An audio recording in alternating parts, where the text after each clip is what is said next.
Teman-teman semuanya, ini ada yang mau ngambil kesempatan dalam kesempitan. Siapa? Pendukung anak Abah. Iya kan sekarang sedang viral-viralnya, rame-ramenya kelompok-kelompok pembenci ini mempermasalahkan ijazah Pak Jokowi palsu. Nah, tiba-tiba anak Abah ini menginginkan dan memaksa lagi ya agar Anies Baswedan menggantikan Menteri Keuangan siapa? Bu Sri Mulyani. Kok bisa begitu Bang? Bisa lah, kan kelompok ini kelompok halusinasi. Aduh, mau melengsarkan Gibran lah, mau makzulkan Gibran lah. Ya kan mereka halusinasi kayak nggak tahu konstitusi aja.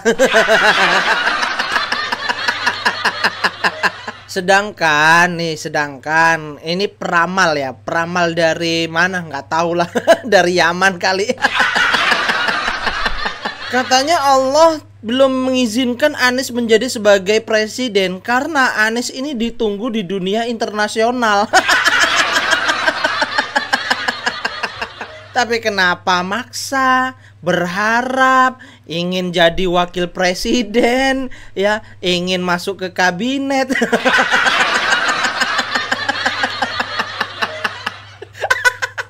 Ya ternyata pengangguran. Aduh, anak Abah. Kasihan banget sih bapak lu. Memang dia nggak, misalnya sekarang, Allah belum memberikan kepada dia tugas sebagai presiden karena Anies ditunggu di dunia internasional. Oke, bukan ditunggu di penduduk DKI kembali. Enggak, Mas Anies Palestina tuh mendukung, membutuhkan Anda. Oke. Ancaman perang dunia ketiga itu membutuhkan Anda, gitu loh. Jadi itu kalau saya bahasa sasmitanya ya, mencoba untuk menerjemahkan apa maksud Allah tuh begitu. Misalnya, dia dijadikan utusan khusus Presiden Prabowo untuk dunia itu. Nggak usah harus pakai utusan khusus. Dunia internasional itu udah sangat mengakui ketokohan dari. Jangan menggunakan fasilitas negara. Ngapain? Anies terlalu kecil buat jadi utusan negara untuk mengurus itu, enggak. Internasional butuh dia. Sekarang ancaman-ancaman, tantangan-tantangan bagi umat manusia di seluruh dunia itu amat sangat berat. Dunia itu ya membutuhkan Anies. Ancaman perang dunia ketiga itu membutuhkan Anies. Anies belum menjadi presiden karena Anies ini dibutuhkan sama dunia internasional. Jadi ini bahasa sasmitanya ya, saya menerjemahkan apa maksud Allah. Hebat sekali wanita ini ya, seorang dokter ngakunya bisa menerjemahkan bahasa sasmita apa maksud Allah. Keren.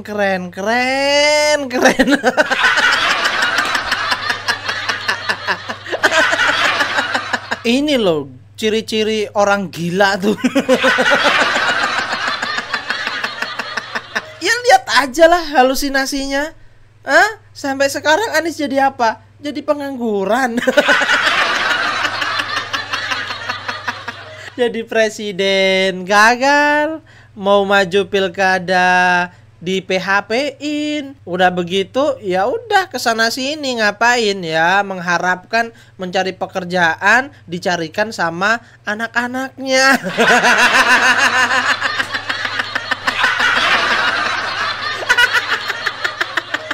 Mas Anies memang dipersiapkan menjadi pemimpin besar. Oke. Muncul juga si Anies nih. Oleh keluarga, oleh lingkungan, dan oleh barangkali juga bimbingan dari Allah Subhanahu wa Ta'ala. Jauh.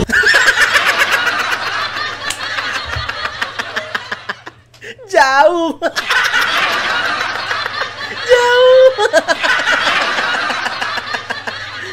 Saya waktu itu sampaikan ke Mas Anies, Nis ya, suatu saat nanti kamu bakal jadi orang besar. Memang menarik. Memang menarik ya. prediksi beliau itu kurang lebih, kalau presiden terlalu kecil ya. Semangat bener ya Bu.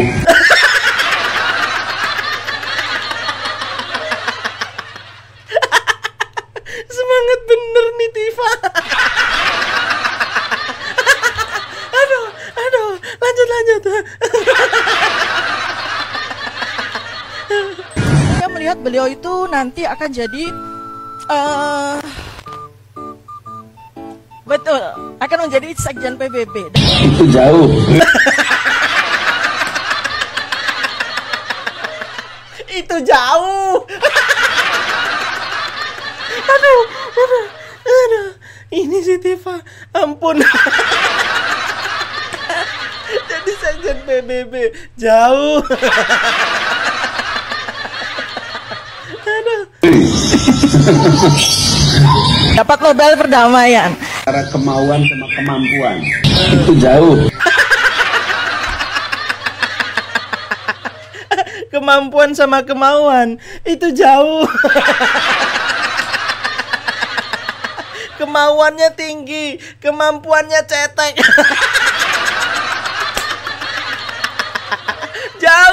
Jauh Tifa, jauh.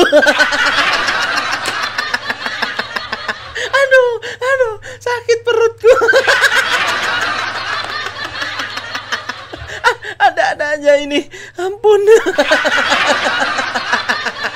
Jadi jangan mimpi lah, ya jangan mimpi. Makanya bangunnya jangan kesiangan. Woi, bangun anak abah. Tidur mulu kerjaannya. Hah? Makanya bangun, melek matamu, hatimu dibuka lebar-lebar. Ya jangan dipenuhi dengan kebencian dan kedengkian. Mau pakai cara apa lagi mau menghancurkan negara sebesar ini? Mau melengsarkan wakil presiden Gibran Rakabuming Raka, mau memakzulkan, ini mau mengganti Menteri Keuangan Sri Mulyani, mau digantikan sama Anies Baswedan. Fitnah sana sini, adu domba sana sini, menyebarkan kebohongan ke sana sini, termasuk menuduh ijazah Pak Jokowi palsu, ya gerakan-gerakan anak abah juga. Stop. Ya, negara sebesar ini kita butuh saling support, saling membantu. Ya, untuk kemajuan kebaikan bangsa dan negara ini. Silahkan kalau kalian ingin menyampaikan pendapat, ya kritikan yang sesuai dengan aturan hukum. Ya bukan seenaknya dobole dewe. Pakai caci maki, mengancam, adili, seret, gantung Pak Jokowi. Bukan begitu caranya. Woi anak abah. Oke, langsung saja biar tidak lama-lama ya kita simak video Opung Parbelak ya. Apakah benar ini anak abah ingin menggantikan Ibu Sri Mulyani dengan Anies Baswedan? Ya, mari kita simak videonya sampai selesai biar teman-teman tidak gagal paham. Oke? Anies Baswedan akan diangkat Bapak Prabowo untuk menggantikan Sri Mulyani menjadi Menteri Keuangan. Siapa yang bilang Pung? Anak abah. Mimpi. Kayak gini lah kalau kebanyakan makan obat tidur. Lama kali bangunnya. Aku terkejut, aku dikirimi sama followerku kan. Pung betulnya ini katanya kan. Cerita apa ini, aku bilang begitu kan. Kutengoklah di situ kan. Ya bahwasanya Anies Baswedan akan diangkat Bapak Prabowo menggantikan Sri Mulyani menjadi Menteri Keuangan. Penasaran aku, kucek lah biar tahu kalian channelnya. Rupanya channelnya anak abah. Semuanya berujung berisi tentang kebencian terhadap Bapak Jokowi. Lapet. Kau kalau misalnya bikin konten itu berdasarkan fakta dan data lah ya. Tapi sebentar dulu Bung. Sebentar, kok sekarang agak lain gayamu. Kemarin kau si tompel. Habis itu kau tiru gaya Egy Sujana. Sekarang kayaknya kau mengingatkan kami pada seseorang. Siapalah, tahu kalian? Oh iya, Refli Harun. Cuman bedanya yang di sebelah sana kayak jelangkung, yang ini kayak boneka beruang. Teddy bear. Aduh. Ya. Nggak bisa kau lepas itu, Bung. Topimu itu loh. Kayak topi orang yang jualan sapi.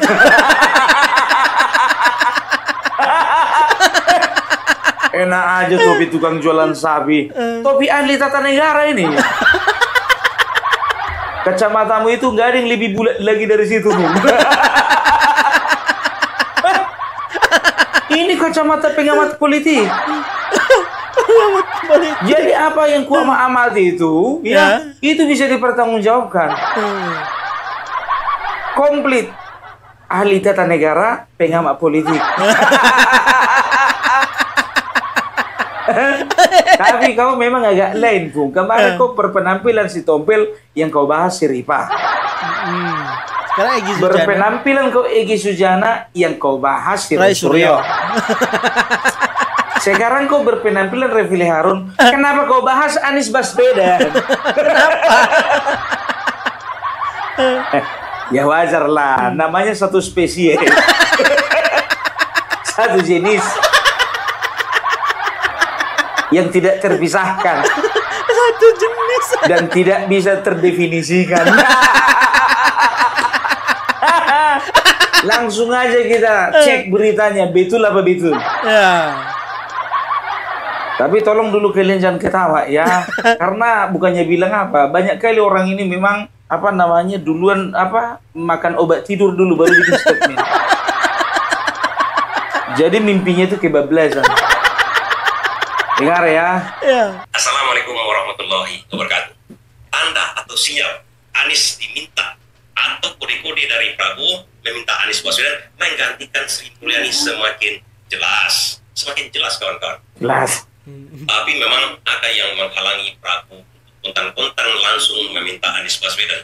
Jadi dalam politik ini ada namanya tahu sama tahu, kawan-kawan. Tahu sama tahu itu apa maksudnya? Seperti Prabowo dengan Jokowi sekarang. Sebenarnya mereka komunikasi secara belak-belakan. Tolonglah bela saya Pak Prabowo, kata Jokowi. Tidak ada seperti itu. Mereka membaca tanda-tanda. Seperti kita ini memahami, saling memahami dalam tindakan dan ucapan. Dan sekarang kalau kita lihat, Prabowo menginginkan Anies Baswedan menggantikan Sri Mulyani. Sekarang ini. Kenapa saya katakan begitu? Kalau banyak yang mengatakan Sri Mulyani ini orang yang tak tergantikan sebagai Menteri Keuangan, itu adalah hal yang paling bodoh yang dilakukan, yang diamati oleh para pengamat. Kau yang bodoh. Seorang yang sangat luar biasa karena berkiprah di internasional. Bodoh siapa? Untuk internasional mungkin bisa dikatakan begitu. Tapi kalau di dalam negeri kita lihat sendiri apa yang terjadi sama keuangan negara kita ini. Apakah hutang kita ini sudah lunas semuanya? Apakah kita tidak merasa defisit sekarang? Tidak kalang kabut, utang sana, utang sini, utang yang lama tak terbayar, utang yang baru terbentuk. Utangmu dulu pikirin. Utangnya nggak dipikirin. Kemudian yang lebih parahnya lagi, pemeriksaan pajak, pemeriksaan di instansi bea cukai yang selama Sri Mulyani menjadi menteri, kalau dulu misalnya Agus Marto Wijaya itu menjadi menteri keuangan, itu instansi pajak dengan instansi bea cukai yang diwajibkan untuk pemasukan negara itu boleh diaudit. Tapi selama Sri Mulyani menjadi Menteri Keuangan selama 20 tahun. 20 tahun SBY, Megawati, SBY, Jokowi. Tak boleh diaudit itu. Yang memasukkan pajak itu, masukan instansi pajak itu tak boleh diaudit. Padahal orangnya di dalam itu bohong. Bohong. Pasal-pasal ini tak bisa diaudit. Padahal di situ kebocoran pemasukan negara. Bahkan prediksi dari para ahli dan pengamat luar negeri pun secara ekonomi nasional, seharusnya Indonesia ini kan masuk pajak cuma 2.000 triliun. Seharusnya lebih dari 4.000 triliun realisasi. Walaupun itu ada di kemplang semuanya. Artinya cara pengurusan untuk pemasukan pajak itu tak becus.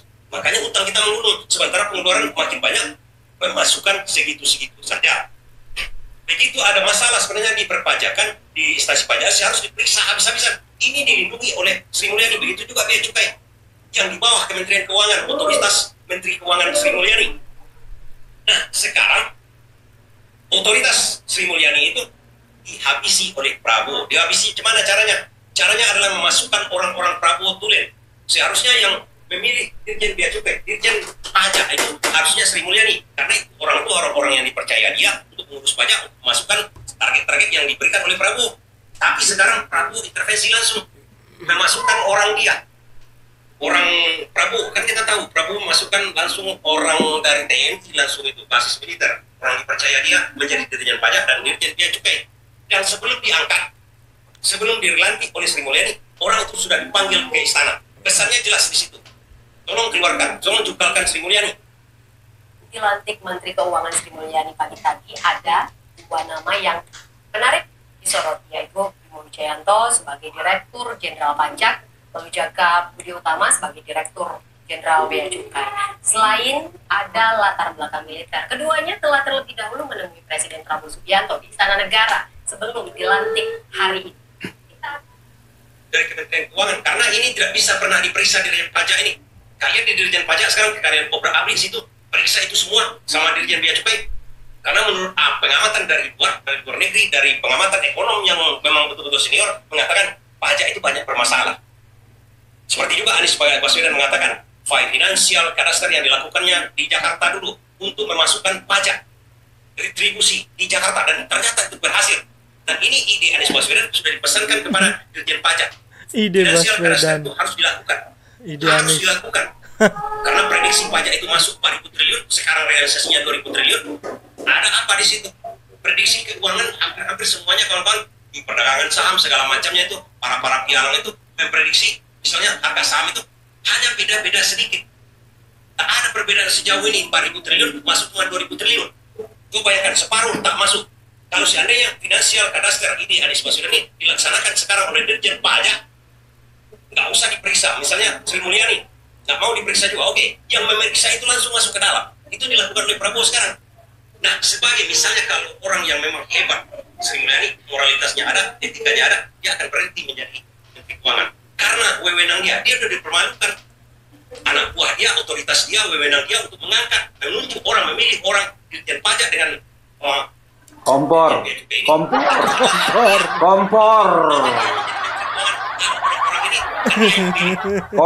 segi martabat orang bermarwah, kita ini artinya begini, Prabowo mengatakan dengan sangat sederhana, ada gunanya kondisi itu duduk.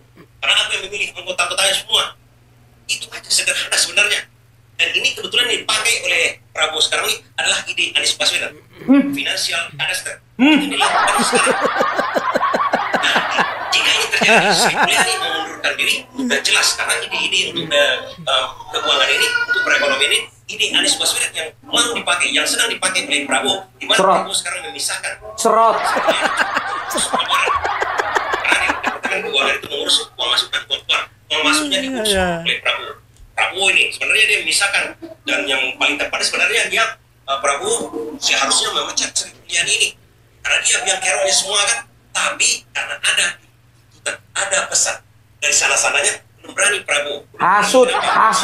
Penghasut. Ya, pesan begitulah dari sana kan, mengamankan keuangan, karena keuangan itu kan bisa keuangan yang legal, bisa keuangan yang tidak legal. Di situ rahasia keuangan negara kita semua kan. Bisa jadi Prabowo tak mau ribut kan, dengan dia cari caranya, dia pakai teori Anies Baswedan. Artinya kalau dia pakai teori Anies Baswedan, seharusnya ganti Sri Mulyani. Sri Mulyani tidak bisa ganti karena ada geng Soros itu yang masih bercokol, yang masih ingin diamankan. Nah, satu-satunya jalan bagi Prabowo adalah untuk mengundurkan Sri Mulyani dengan ikhlas. Di situ baru Anies Baswedan diletakkannya untuk mengurus keuangan ini, karena terbukti Anies Baswedan selama di Jakarta sangat berhasil menaikkan pajak, menaikkan retribusi tanpa menzolimi rakyatnya. Benar. Itu yang diinginkan oleh Anies Baswedan dengan Prabowo. Namun kenapa saya mengatakan sinyalnya sudah sangat kuat? Anies Baswedan ini diminta oleh Prabowo untuk menjadi Menteri Keuangan. Masih ingat pertemuan pada waktu jurnalis ekonom mengamati masalah ekonomi, kemudian diundanglah jurnalis senior. Apa yang dikatakan oleh Prabowo di situ? Tak ada angin, tak ada ribut. Tiba-tiba Prabowo teringat dengan anak Anies Baswedan, teringat hubungan dekat didik dengan anak Anies Baswedan. Apa artinya dalam pikiran Prabowo kalau itu masalah ekonomi? Karena ini berbincang masalah ekonomi, teringat dia sama Anies Baswedan langsung. Presiden Prabowo Subianto baru-baru ini menceritakan hubungan anaknya Prabowo Hedi Prasetyo Juli Hadikusumo alias Didit dengan mantan Gubernur DKI Jakarta Anies Baswedan. Prabowo membeberkan saat acara pernikahan putri Anies Baswedan yang menjadi desainernya.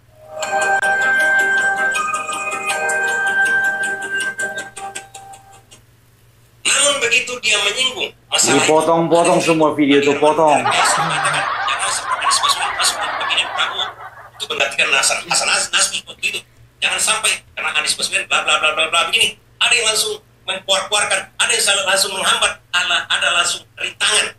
Makanya Prabowo berpikir, caranya bagaimana? Caranya begitu dia kirim sinyal, ada yang menghambat, ya cari jalannya. Jalannya triknya itu. Dirjen-dirjen di bawah Menteri Keuangan, artinya otoritas atau wewenang dari Kementerian Keuangan, Sri Mulyani sebagai Menteri Keuangan, babatnya habis. Kalau memang punya sedikit rasa moral sebagai pejabat, ya mengundurkan diri. Dan gantinya adalah Anies Baswedan. Karena kalau seandainya Sri Mulyani itu di reshuffle begitu saja, tanpa ada alasan apapun, agak ribet Prabowo. Maksa banget nih orang. Menggantinya dengan Anies Baswedan.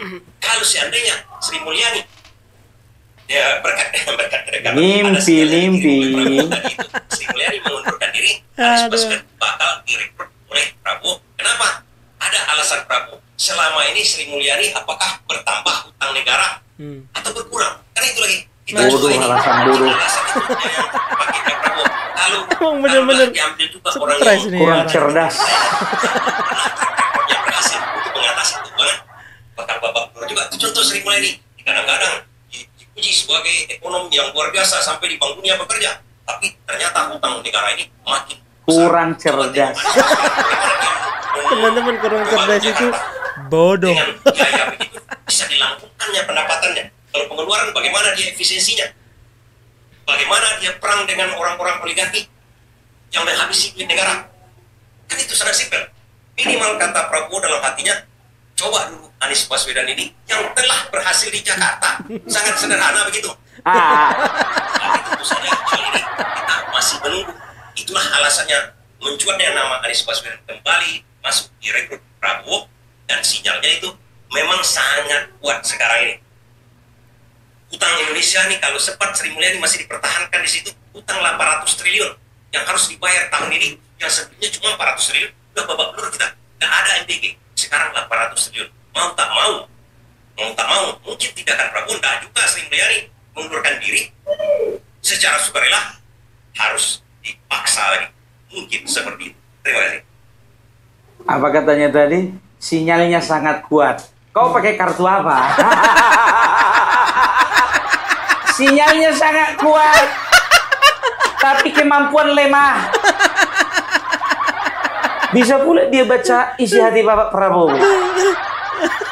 Dalam hati Bapak Prabowo, ya ini sebaiknya Anies yang menjadi Menteri Keuangan.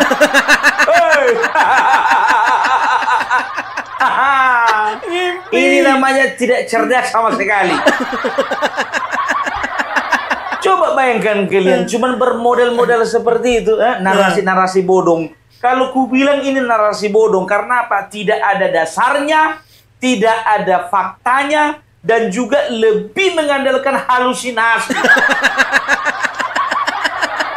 Coba, ya dari mana ceritanya Anies Baswedan menjadi ahli ekonom? Dia katakan katanya Jakarta berhasil. Berhasil Jakarta.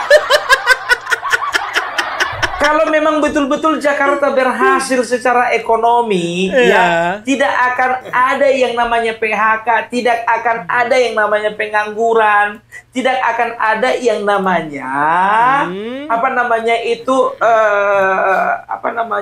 penyelewengan dana, Formula E, JIS, kelebihan bayar. Lem-lem gimana itu? Gak bisa gue bayangkan kalau sampai ini orang menjadi Menteri Keuangan. Sedangkan untuk kelas Jakarta aja dia berani bilang kelebihan bayar. Apalagi kelas negara. Habis. Ampun udah. Ingat ya, Bapak Prabowo tidak akan pernah mengangkat seorang pengangguran. Gak akan pernah. Kemampuan Anies mau dibandingkan dengan Sri Mulyani. Jauh. Aduh, Itu beda langit dengan tanah kuburan. Ngerti kalian? Bukan beda langit sama bumi, beda langit tanah kuburan. Ibu Sri Mulyani itu sudah malang melintang, ya. Biar tahu kalian, mulai dari zamannya SBY sampai Bapak Joko Widodo 2 periode. Bapak Prabowo 3 kali presiden. Anies udah jadi apa? Makanya aku bilang, manusia-manusia ini kalau udah kebanyakan makan obat tidur kayak gini lah modelnya. Aku udah cek ini nama apa channelnya ini, ya. Banyak kali gaya channelnya ini, banyak kali mengandung kebencian. Tengok ini ya, apa dia? Dibilang di sini Anies atau KDM Mulyono jilid 2. Lihat ini lagi, Jokowi tetap sial baik palsu maupun ijazah aslinya. Nah, blunder badan survei ungkap keyakinan kepalsuan. Ya. Nih, kenapa geng Solo panik dengan isu Anies Baswedan masuk kabinet? Nih, banyak semuanya nampak kali ini, ya kan? Channelnya ada Abah fix 100%. Oke, kita tinggalkan dulu masalah anak Abah. Sekarang kita pakai logika dulu, ya. Sekarang kita pakai logika, ya. Dasar apa yang mendasari Anies Baswedan menjadi Menteri Keuangan, ya. Jadi kalau ku perhatikan orang ini, ya, orang ini anak-anak Abah ini sekarang sedang susah payah bagaimana supaya Abah itu kerja. Pengangguran. Di mana-mana kalau bapak yang baik itu memikirkan bagaimana cari kerja untuk anaknya. Nah, ini anaknya mikirkan bagaimana cari kerja untuk bapaknya. Kan udah terbalik. Udah terbalik ini. Aduh. Coba kalian otaknya di mana? Dia paksakan itu, ya kan? Kemarin nyapres kalah, dia paksakan mau masuk ke Pilkada Jakarta, gak bisa juga gol. Dipaksakan lagi masuk Jawa Barat, gak masuk juga. Mau lewat jalur PDIP, ternyata di PHP. Ditolak. Dibuang oleh semua partai. Aduh, gelandangan politik. Kemarin begitu juga. Ya, maksudkan Gibran, gantinya Anies Baswedan. Hei, mimpi. Janganlah kayak gitu kalian.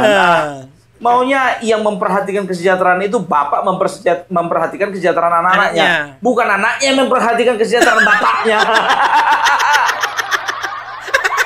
Malu dong, malu. Ya, disodor-sodorin gitu si Anies itu. Disodor-sodorin jadi wakil presiden, kayak nggak ngerti konstitusi aja. Sekarang disodor-sodorin ya untuk jadi menteri keuangan. Kurang dengan cerdas. alasan itu kan sistem perekonomian yang dimiliki si Anies. Aduh. Siapa bilang? Udah hebat apa rupanya sistem perekonomian Jakarta dimiliki si Anies? Lapet. Udahlah, ya kalau bicara-bicara mengenai narasi ini memang mereka jago gitu loh. Ya, benar. Jago, dan semua yang komentar di situ ya biasalah, ya kan? Ya followernya semua yang komentar. Betul. Anies Baswedan itu diletakkan di mana saja itu cocok. Ya cocok lah, mau dia, nggak ada kerja, butuh uang nih bos. Daripada nganggur. Aduh. Pengangguran. Terkejut kali aku dengar berita ini Anies Baswedan mau jadi Menteri Keuangan. Ini lebih bagus lah si Sedi itu jadi Menteri Keuangan. Atau Guntur Romli. Daripada Anies Baswedan. Ini namanya ngemis-ngemis pekerjaan, kan jadi capres kalah. Ngemis-ngemis dia jadi kepala daerah. Jadi kepala daerah, bukan kalah, gak ada yang mau. Gak ada yang mau. Gak ada yang mau. Diungki-ungkinya lagi katanya. Ya, Bapak Prabowo itu sebetulnya di hatinya masih ada Anies. Ya, coba, waktu pernikahan anaknya Anies Baswedan, dia singgung-singgung juga kan. Udah banyak yang tahu Bapak Prabowo itu singgung si Anies Baswedan karena apa? Anaknya Anies Baswedan minta didesain sama anaknya Bapak Prabowo, Mas Didit, tapi enggak bayar. Malulah. Kau tunjukkan video itu, malu kau. Enggak bayar ngutang. Masa aib bapakmu mau kau umbar-umbar. Bagus bagus. Bayar. Masa nikah anak-anaknya desain baju nggak dibayar? Coba bayangkan kian, logikanya di mana? Anies Baswedan pertama sudah mengkhianati Bapak Prabowo karena apa? Dia sendiri mengatakan kalau Bapak Prabowo maju menjadi capres, saya tidak akan pernah maju. Ini pengkhianat Anies, pengkhianat. Tapi oleh karena dorongan nafsu syahwat birahi dari seorang Anies Baswedan, maju juga dia. Tahu diri dong, nggak punya uang. Muka gede. Setelah itu apa? Bapak Prabowo dinilai-nilai kinerjanya. Nggak tahu diri, dia cuma pernah jadi gubernur. Pernah jadi gubernur. Dia pernah memang jadi menteri tapi dipecat. Yang full itu jadi gubernur. Dia nilai-nilai seorang Bapak Prabowo. Segini kau sama Bapak Prabowo. Enggak, ini supil. Perasaan kali kau dianggap, apa dibilangnya? Kata tadi, Sri Mulyani maunya kalau sudah tahu gagal begini, dengan besar hati dong mengundurkan diri. Bilang sama siapa si Anies itu, ya. Kemarin juga dia nggak ada beres-beresnya Kementerian Pendidikan, nggak ada mengundurkan diri. Iya benar ya. Dipecat. Dipecat. Sri Mulyani nggak pernah dipecat. Aduh. 3 kali presiden, 3 kali masuk kabinet. Anies Baswedan kalau bukan gara-gara isu agama, nggak akan pernah menang dia gubernur. Nggak akan pernah menang gubernur. Kalau kalian nggak jual-jual agama, jual-jual ayat, jual-jual keranda, jual-jual pocong. Itunya senjata kalian kan, mana bisa menang? Pocong diperalat, bah. Nggak ngeri kali itu. Udahlah, nggak usah banyak cerita lah. Bangun. Jangan kebanyakan konsumsi obat tidur. Ya, jadi itulah dulu dari Opung Parbella. Kalau mimpi itu lihat-lihat jam. Kalau udah jam 5 pagi bangun. Bung sebentar dulu, masa mimpi bisa bangun tidur, Bung? Masa bisa pas lagi mimpi tiba-tiba lihat jam? Maksudnya biar cepat sadar ya. Itu yang pertama. Baru yang kedua, ya ingat, harusnya bapak yang mikirkan kerjaan anaknya, bukan anak yang nyari kerja untuk bapaknya. Oke. Itu dulu dari Opung Parbella. Ingat, harusnya bapak mencarikan pekerjaan anaknya, bukan anaknya yang mencari pekerjaan buat bapaknya. Ini ya bapak kurang ajar nih sama anaknya. Aduh, ya mimpi mau masuk ke kabinet, ya. Apalagi mau menggantikan Gibran.